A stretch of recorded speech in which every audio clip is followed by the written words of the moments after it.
ছয়টা, পাঁচটা, 5:30, 6টার দিকে আমি ওই বাজারে ছিলাম। তখন একটা শব্দ শুনছি। শব্দ শোনার পরে আমি দৌড়িয়া মেন রোডে উঠছি। উঠার পরে কোনো গাড়ি ঘোড়া দেখছি না।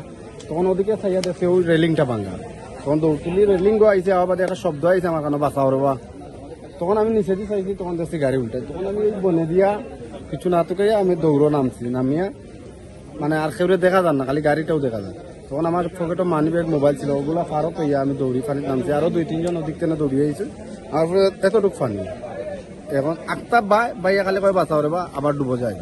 তখন আমি গেছি, গিয়া দেখছি কোনো মন্ত্রে কল্লা হইতে পারে। তখন একটা স্কেল টান নিয়ে ভাঙিয়া তার কল্লাটা বাবাইয়া রাখিয়া তখন ভিতরে দিয়ে আতরাইয়া দেখছি তার ফাওটা ভিতরে তারে ফেঁচাইয়া রাখিছে, বারোই আইতে দেন না। মানে তার ফিসকাইয়া বাদে তারে কোনো মন্ত্রে বাহরিয়া আনছি। তা আবার তার ফ্যান ভিতরে রয়ে গেছে। লেমটা তারে বাহরিয়া আনিয়া বাদে গামছা, আমরা গামছা দিয়ে তারে ফেঁচাইয়া উপরে তুলছি। তখন দেখছি তার অবস্থা খারাপ। ওদিক দিয়া কোনো 5টা সিলাই লাগছে, পাওয়ার অবস্থা নাই, ফাটা ফুটা দাগ, হাত ওটা এমনিতে রয়ে গেছে। মানে মাতে রাখি কষ্ট হইতে পারে না, খালি শুধু তার বাইর নাম্বার দিছে। আমরা বাইর লয়ে যোগাযোগ করছি। বাইরে কইছে বর্তমানে ডাকাত আছে, ডাকাত নেওয়ার পথে তারে আমরা চিকিৎসা করাইতাম, এই গুদ্দা করিয়া নিতে। তখন আমি নিয়ে মেডিকেল ভর্তি করে তুই আইছি। তখন তারা গেছেন 10 মিনিটও টাইম লইয়া আইছি যে আমি আমার কাপড়টা চেঞ্জ করিয়া আবার তারা ওখানে যাইলাম, গিয়া এরারে আনিয়া এরে গোছাইয়া দিয়ে আইম। সে বা খারা আমরা তো চিনি না তারারে। কত যাত্রী আমরা দেখিয়া হেল্প করছি, বিপদও করছি। ঢাকা থেকে সিলেটগামী একটা ট্রাক যাচ্ছে এবং এই ব্রিজ থেকে এটা পড়ে গেছে। সংবাদ পাওয়ার সাথে সাথে আমাদের রাজনগরের আলী হোসেন স্টেশন ইনচার্জ, তার নেতৃত্বে একটি টিম আসে এবং এসে এখানের অবস্থা দেখে যে স্যার ট্রাক অনেক নিচে পড়ে গেছে, র্যাকার ভ্যান লাগবে, আমরা উদ্ধার কার্যক্রম চালাতে বেগ পেতে হচ্ছে।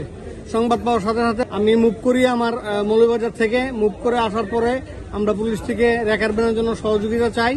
ইতিমধ্যে আমাদের যে ইকুইপমেন্টগুলো আছে ওগুলো ফেঞ্চুগঞ্জ ছিল, ফেঞ্চুগঞ্জ ফায়ার স্টেশনের সহযোগিতা নিয়ে আমরা ইনশাল্লাহ আল্লাহর রহমতে আমাদের দক্ষ ফায়ার ফাইটার এবং সেনারা দ্বারা আমাদের এই উদ্ধার কার্যক্রমে আমরা ড্রাইভারকে উদ্ধার করতে সক্ষম হই। গাড়ি পুলিশ গেলে এখানে ঘটনাস্থলেই ড্রাইভার নিহত হয়েছে, আর যে হেল্পার সে হলো আহত অবস্থায় ফেঞ্চুগঞ্জ হাসপাতালে স্থানীয় লোকজন নিয়ে গেছে। ঘটনার সংবাদ পেয়ে আমরা এবং ফায়ার সার্ভিস এসে পরিস্থিতি নিয়ন্ত্রণে আনি এবং ওই মৃত একজনকে পাওয়া যায়, ড্রাইভার, তাকে উদ্ধার করা হয়েছে, নিহত অবস্থায় পাওয়া গেছে।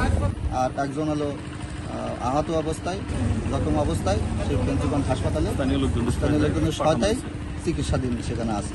বিস্তারিত আমরা এখন তদন্ত করতেছি, ঘটনার বিষয় বিস্তারিত আরও জানানোর পরে।